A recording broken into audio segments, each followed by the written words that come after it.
আধুনিক মেয়েরা সব চুলগুলোকে কেটে আর রাস্তাঘাটে চলে তারা পুরুষ মতো হেঁটে। আধুনিক মেয়েরা সব চুলগুলোকে কেটে আর রাস্তাঘাটে চলে তারা পুরুষ মতো হেঁটে। আবার কিছু মেয়ে মেকআপ পরে মুখটা বানাইছে দোলা, চাই না রে বড় করা ফর্সা নাকি কালা। এ তো ভেজাল, মানুষের মধ্যেও ভেজাল, এমন ভাবে ভেজাল ঢুকেছে বোঝা যায় না আসল কোনটা আসল কোনটা নকল, খাঁটি আসল কোনটা নকল কোনটা বোঝা যায় না। আধুনিক মেয়েরা সব চুলগুলোকে কেটে রাস্তাঘাটে চলে তারা পুরুষ মতো হেঁটে। যোদ্ধা দানো মেকআপ পরে মুখটা বানাইছে দোলা, চাই না রে বলো কোনটা ফর্সা নাকি কালা। তাই যুবক ভাই একটু বলছি শোনো, তাই বিয়ে কইরো দেখা কইরো, তাই বিয়ে কইরো দেখা কইরো, খাইও না সে তাই ধরা। ভেজাল কোনখানে আছে যাই না সহজে ধরা, ভেজাল কোনটাতে আছে যাই না সহজে ধরা। খাঁটি গাবা নামে কত ঘি আছে দোকানে, খাঁটি গাবা নামে কত ঘি আছে দোকানে, আর ডালডা দিয়ে ঘি বানাই যে সে কথা কে জানে। এটা তো ভেজাল আছে না? জি আরে বাপরে, খাঁটি ঘি কিন্তু আসলে দেখেন ভেজাল ভরা আছে। জি খাঁটি ঘিতেও ভেজাল ভরা আছে, খাঁটি গাওয়া একদম খাঁটি গাওয়া ঘি, জি ওতেও ভেজাল। জি হাইড্রোজ মেশায় আখের গোড়ে মাছে ফরমালিন, হাইড্রোজ মেশায় আখের গোড়ে মাছে ফরমালিন, আর হরেক রকম শরবতে যে শুধু স্যাকারিন, হরেক রকম শরবতে যে শুধু স্যাকারিন। খাঁটি গাবা নামে কত ঘি আছে দোকানে, আর ডালডা দিয়ে ঘি বানাই যে সে কথা কে জানে। সোনো পাউডার ক্রিম, সোনো পাউডার ক্রিম যাহাই বলো, নাই কিছু ভেজাল ছাড়া। ভেজাল কোনখানে আছে যাই না সহজে ধরা, ভেজাল কোনখানে আছে যাই না সহজে ধরা। দয়াময় দিয়ে তুই নয়ন কেন অন্ধ রেখে ছয় আমাদের, ওই আল্লাহ মাতার উপর ওই যে আসমান রেখেছ ঝোলায়ে, পায়ের তলে এই যে জমিন রেখেছ বিছায়ে, এসবই তোমার কুদরতি।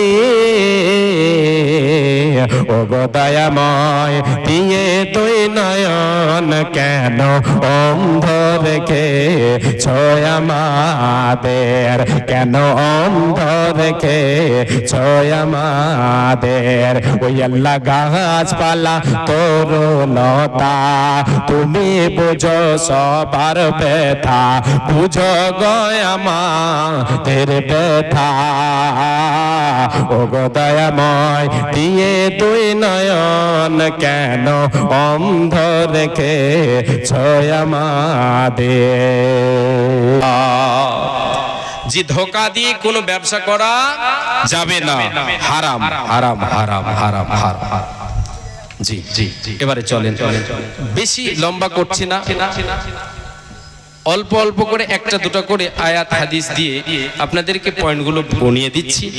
চাবিকাঠিগুলি আমাদেরকে হাতে করতে হবে, জানতে হবে কি কারণে আমাদের অভাব হচ্ছে না, অভাব পূরণ হচ্ছে না, কি এমন কারণ, কি এমন সোনা মানিক, কি এমন চাবিকাঠি আমরা ছেড়েছি, কি এমন আমরা ছেড়েছি যার কারণে আমাদের অভাব পূরণ হচ্ছে না। এ বাবা আমি আপনাকে বলি, আমি আপনি দুনিয়াতে চলি, আমি আপনি দুনিয়াতে চলছি, আমার আপনার ভুল হচ্ছে না, হচ্ছে না বলেন? ভুল হচ্ছে তো, আমরা ভুল করছি তো, পাপ করছি তো, পাপ হচ্ছে না? হ্যাঁ পাপ হচ্ছে। কেন? আল্লাহ রাসূল সাল্লাল্লাহু আলাইহি সাল্লাম বলেছেন কুল্লু বানি আদম খাতাউন ওয়া খায়রুল খাতাইনা তাওয়াবুন, প্রত্যেক আদম সন্তান হলো খাতাকার, গুনাহগার, কেউ ছোট কেউ বড় গুনাহ করে, পাপ করে সবাই। আমরা পাপের সাগরে ভেসে আছি, আমাদের দ্বারা পাপ হবে, আমরা পাপ করব এটা স্বাভাবিক, পাপ হবে যেহেতু আমরা বানি আদম, আদমের সন্তান। আল্লাহর নবী বলেন উম্মত রে আমি বলছি শুনে নাও, সবচাইতে উত্তম হলো সেই ব্যক্তি যে পাপ করার পরে নিজের ভুলটাকে বুঝতে পেরে আল্লাহর কাছে তওবা করে, এই ব্যক্তি হলো সবচাইতে অতি উত্তম, এই ব্যক্তি হচ্ছে আমার উম্মতের মধ্যে শ্রেষ্ঠ উম্মত। আল্লাহর নবী বার সাল্লাল্লাহু আলাইহি সাল্লাম এখানে আমাকে আপনাকে জানিয়ে দিলেন যে আল্লাহর কাছে যারা তওবা করবে এরা হলো শ্রেষ্ঠ মুমিন। ভুল হবে, ভুল করি, চলতে ফিরতে ভুল হয়, হচ্ছে, তাহলে এর জন্য আমাকে আপনাকে কি করতে হবে? আল্লাহর কাছে তওবা করতে হবে। জি, নিয়মিত আল্লাহর কাছে তওবা করতে হবে। এমন নয় যে এতদিন 1 বছর গুনাহ করলাম, 10 মাস মানে 1 সপ্তাহ গুনাহ করলাম, একদিন মসজিদে গিয়ে আল্লাহর কাছে কেঁদে কেঁদে ক্ষমা চেয়ে নিলাম, হয়ে গেল, শেষ, ছুটি। না, এরকম না। নিয়মিত কি করতে হবে? আল্লাহর কাছে দোয়া করতে হবে, ইস্তেগফার করতে হবে, আস্তাগফিরুল্লাহ আস্তাগফিরুল্লাহ আস্তাগফিরুল্লাহ, আল্লাহর কাছে বলতে হবে, আল্লাহর কাছে ক্ষমা চাইতে হবে, ইস্তেগফার করতে হবে। জি, ভুল হলেই আমাকে আপনাকে আল্লাহর কাছে ক্ষমা চাইতে হবে। 5 ওয়াক্ত নামাজ ঠিক রাখতে হবে। আগে একটা কথা বলেছি, আল্লাহর ভয় যার ভিতরে থাকবে সে ব্যক্তি কখনো পাপের কাজে যেতে পারে না। এই কথাটার ভিতরে সব আমল আছে। জি, নামাজ ছাড়তে পারে না যদি আল্লাহর ভিতরে আল্লাহর ভয় তার অন্তরে থাকে। আপনি 5 ওয়াক্ত নামাজি, আপনার 5 ওয়াক্তের নামাজ পড়েন, গুনাহ হচ্ছে, ভুল হচ্ছে, আল্লাহর কাছে ক্ষমা চান। বিশ্বনবী সাল্লাল্লাহু আলাইহি সাল্লাম বলেন যে ব্যক্তি আল্লাহর কাছে ক্ষমা চাইবে সে ব্যক্তি হচ্ছে সর্বশ্রেষ্ঠ, উত্তম। আল্লাহর কাছে ক্ষমা চাইতে হবে। এতে লাভ কি হবে? ইহকালেও লাভ, পরকালেও লাভ। ইহকালে লাভ, পরকালেও লাভ। আল্লাহ রাব্বুল আলামিন বলেন, ওই হযরতে নূহ আলাইহিস সালাতু ওয়াস সালামের কথাটা কুরআনুল কারীমের ভিতরে আল্লাহ তাআলা বলেন, নূহ নবী বলেছিলেন নিজের কওমকে, হে আমার কওমের লোকেরা, তোমরা পাপ করেছো, পাপের সাগরে হাবুডুবু খাচ্ছ রে।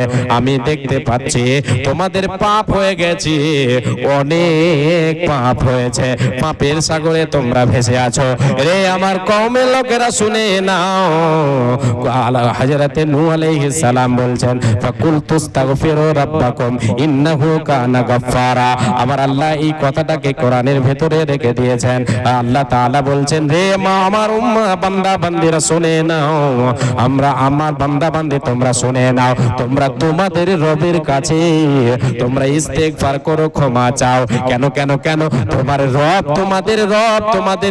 তোমাদের রব তিনি হচ্ছেন তওবা কবুল করনে ওয়ালা, তিনি ইস্তেগফার কবুল করনে ওয়ালা, তিনি হচ্ছেন ক্ষমাশীল, তিনি হচ্ছেন গফুর গাফফার, তিনি হচ্ছেন মাফ করনে ওয়ালা।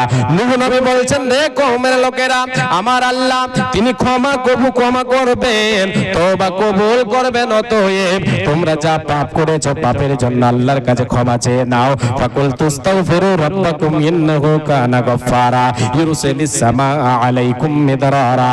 তুমি তোমাদের জন্য আল্লাহ তাআলা আসমান থেকে বৃষ্টি বর্ষণ করবেন, আসমান থেকে বৃষ্টি বর্ষণ করবেন, আসমান থেকে বৃষ্টি বর্ষণ করবেন।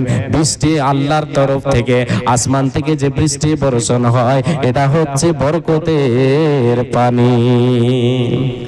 বৃষ্টি বন্ধ হয়ে গিয়েছিল না কিছুদিন, ধানগুলোতে কি আমরা যেটা বলি যে হড়সা লেগে গেছে, এরকম হয়েছে না? জি, আকাশের পানির কত দাম। আল্লাহ যদি বন্ধ করে দেন, একটা বছর যদি বন্ধ করে দেন, তাহলে আমি আপনি বাঁচতে পারবো? জি না, পারবো না। আল্লাহ তাআলা তিনি আমার আপনার জন্য আসমান থেকে বৃষ্টি বর্ষণ করবেন। আল্লাহ তাবারাক ওয়া তাআলা বলছেন, ওয়া ইউমদিদুকুম বিআমওয়ালিন ওয়া বানিনা ওয়া ইয়াজআল লাকুম জান্নাতিন ওয়া ইয়াজআল লাকুম আনহারা।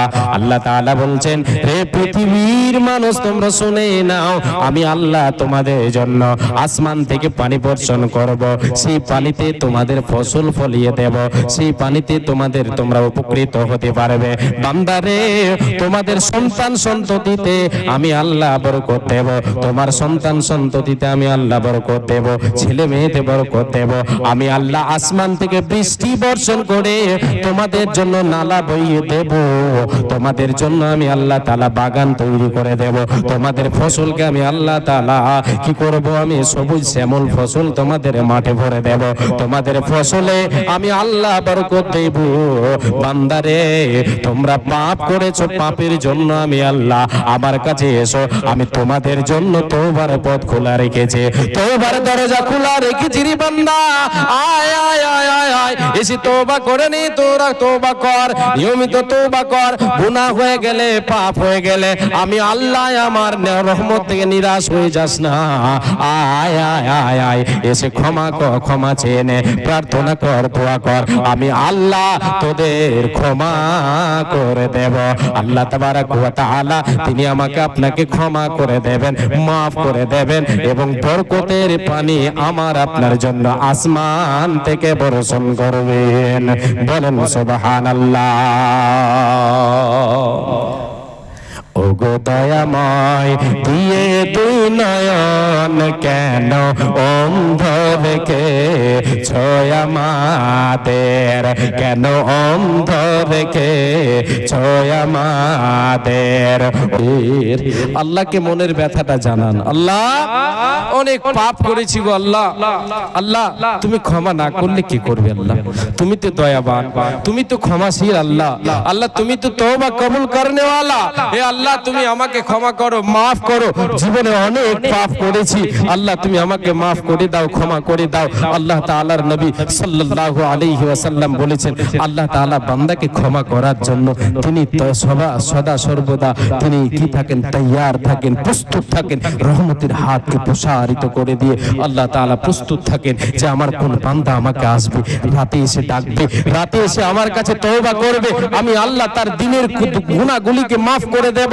দিনের বেলায় আমার কাছে এসে তওবা করবে, আমি আল্লাহ তাআলা তার রাতের গুনাহগুলিকে মাফ করে দেব। আল্লাহ তাবারাক ওয়া তাআলা তিনি আমার আপনার জন্য রহমতের হাতকে প্রসারিত করে দেন আর ডাকতে থাকেন, আয় বান্দা আয়, তওবা করে নে, আয় তওবা করে নে, যা ভুল হয়েছে ভুলের জন্য আমার কাছে আয়, তোদের ভুলের সংশোধন আমি আল্লাহ করে দেব, তোমাদের সব গুনাহকে মাফ করে দেব। বিশ্বনবী বলেছেন হাত্তা তাতলু আশ-শামসু মিন মাগরিবিহা, কতদিন পর্যন্ত আল্লাহ তাআলা এইরকম বান্দাদের ডাকতে থাকবেন যতদিন সূর্য পূর্ব দিক থেকে মানে পশ্চিম দিক থেকে উদিত না হবে। আজকে পূর্ব দিক থেকে উদিত হয়, সূর্য ওঠে পূর্ব দিকে না দক্ষিণ দিকে? পূর্ব দিকে, এইদিকে পূর্ব দিকে উঠে, আচ্ছা ও সব দিকে উঠে নাকি? পূর্ব দিকে সূর্য ওঠে, উদিত হয়, পশ্চিম দিকে অস্তমিত যায়। নবী বলেন আল্লাহ তাআলা তিনি তিনার রহমতের হাতকে তিনি তওবার দরজাকে খোলা রাখবেন কতদিন পর্যন্ত? কিয়ামত পর্যন্ত। কিয়ামতের একটা নিদর্শন হলো সূর্য পশ্চিম দিক থেকে উদিত হবে, পশ্চিম দিক থেকে, এই দিক পশ্চিম তো না, পশ্চিম দিক থেকে উদিত হবে, পূর্ব দিকে অস্তমিত যাবে। সেই দিন আল্লাহ তাআলা আর তওবা কবুল করবেন না, না না আর কবুল করবেন। সেই দিন আল্লাহ তাআলা রহমতের হাত আর প্রসারিত করবেন না, গুটিয়ে নেবেন। তাহলে আমি আপনি যতদিন বেঁচে আছি আমার আপনার সময়, আমার আপনার কাছে মালাকুল মউত গড়গড়া যেই দিন চলে আসবে সেদিন আমার আপনার সময় শেষ, তওবা আর কবুল হবে না। অতএব আমি আপনাদেরকে এই কথা বলতে চাই এই সমস্ত কথা থেকে যে আল্লাহর কাছে আমাকে আপনাকে কি করতে হবে? ক্ষমা চাইতে হবে, তওবা করতে হবে। ক্ষমা চাইলে কি লাভ হবে? আল্লাহ তাআলা আমার আপনার জীবনের গুনাহকে মাফ করবেন, আমার আপনার জন্য বরকতের দরজা খুলবেন, আমার আপনার অভাব পূরণ করবেন, পরকালেও আমার আপনার জন্য সুখময় স্থান আল্লাহ তাআলা তৈরি করে রেখেছেন, সেটা আমার আপনার জন্য অপেক্ষাবান। আমি আপনি যে স্থানে প্রবেশ করতে পারবো সেটা হচ্ছে জান্নাত, যার তলদেশে আমি আপনি বসে থাকবো, আমি আপনি বসে থাকবো, শুয়ে থাকবো, আমার আপনার তলদেশে আমার আপনার নিচে নহর জারি থাকবে, শরাবের, দুধের, পানি আর কি বলে মধুর, এই চার ধরনের ঝর্ণা আমার আপনার কি হবে? আমার আপনার জন্য তৈরি থাকবে, ঝর্ণা ঝরবে, যে আমি আপনি আনন্দে সুখে সেখানে থাকবো। ভাই বাবাজান, আল্লাহ তাবারাক ওয়া তাআলার উপরে আমাকে আপনাকে ভরসা রাখতে হবে, আমার আপনার ঈমান ঠিক রাখতে হবে, আল্লাহকে ভয় করতে হবে, মা বাবার খেদমত করতে হবে, আমাকে আপনাকে হালাল ব্যবসা করতে হবে, হারামকে বর্জন করতে হবে, আল্লাহ তাবারাক ওয়া তাআলার কাছে ইস্তিগফার করতে হবে, আমার আপনার রুজি-রুটিতে আল্লাহ তাআলা বরকত দেবেন। যা আছে আমার আপনার কাছে, যেটা আমাকে আপনাকে আল্লাহ দিয়েছেন, যেটা আমার আপনার নসিবে লিখেছেন, সেটাতে আমাকে আপনাকে কি করতে হবে? সন্তুষ্ট হতে হবে। এবারে বলবেন যে আমি আপনাকে এবারে বলি, যেটা আমার আপনার কাছে আছে, যেটা আমাকে আপনাকে আল্লাহ দিয়েছেন, সেটাতেই আমাকে আপনাকে সন্তুষ্ট হতে হবে। বাবা সন্তুষ্ট হতে হবে, এটা 2 নাম্বার নাকি? উন্নতি হয়েছে। আর একটা হারিয়ে যাওয়া মেয়ে স্টেজে আছে, মা বোন আপনারা দেখতে পাচ্ছেন, যার ছেলে বা মেয়ে আছে আপনারা নিয়ে যাবেন। তাড়াতাড়ি নিয়ে যান, না তো দান বলে কবুল করে নেব। হ্যাঁ হ্যাঁ, মাদ্রাসায় রেখে দেবো দান বলে, যেটা দান এসছে নিয়ে যান, তাড়াতাড়ি নিয়ে যান। এটা তৃতীয় নাম্বার কিন্তু। আজ মনে হয় যে 5টা রুকুন থেকে যাবে নাকি? হ্যাঁ, বুনিয়াল ইসলাম থেকে যাবে মনে হয়, আলা খামসিন 5টা থেকে যেতে পারে, কোনো ঠিক নাই। তো বলছিলাম যে যেটা আল্লাহ তাআলা আমাকে আপনাকে দিয়েছেন, যেটাতে আমি আপনি, যেটা আমার আপনার নসিবে আল্লাহ লিখেছেন, তাতে আমাকে আপনাকে সন্তুষ্ট হতে হবে, আল্লাহর শুকরিয়া আদায় করতে হবে। না শুকরি অকৃতজ্ঞ হব, এতে আমার আপনার ধ্বংস হয়ে যাবে সব। যা আল্লাহ তাআলা আমাকে আপনাকে দিয়েছেন তাতেই আমাকে আপনাকে সন্তুষ্ট হতে হবে। এতে কি লাভ হবে? আমার আপনার রুজিতে আল্লাহ রুজিকে বর্ধন করবেন, রুজিকে বর্ধন করবেন, আমার আপনার উপার্জনে আল্লাহ তাআলা বরকত দেবেন। যেটা আল্লাহ আমার আপনার নসিবে দিয়েছেন, এতে আমাকে আপনাকে কানাআত করতে হবে, আমাকে সন্তুষ্ট হতে হবে, আমাকে আপনাকে এতেই মানে কি করতে হবে, আমাকে আপনাকে আল্লাহর কৃতজ্ঞ মানে বান্দা হতে হবে, শুকর আদায়কারী বান্দা হতে হবে। না শুকরগুজার যদি হয়ে যায়, তাহলে আল্লাহ বলছেন আয় আয়, না শুকরগুজার হয়ে যদি যাস, আল্লাহ বলছেন আয়, তোর জন্য আমি তৈয়ার আছি, তোর জন্য আমি রেডি করে রেখেছি। কি রেডি করে রেখেছেন? আয়াতটা শুনেন, আল্লাহ বলছেন লা ইন শাকারতুম লা আযীদান্নাকুম ওয়া লা ইন কাফারতুম ইন্না আযাবি লাশাদীদ। আল্লাহ বলছেন বান্দারে, এই আমার বান্দিরা তোমরা শুনে নাও, আমি আল্লাহ তোমাকে যেটা দিয়েছি, যেটা সম্পদ তোমার কাছে আছে, যেই সম্পদের মালিক তোমাকে বানিয়েছি, এতেই তুমি সন্তুষ্ট হয়ে যাও। আমি আল্লাহ আমার শুকরিয়া আদায়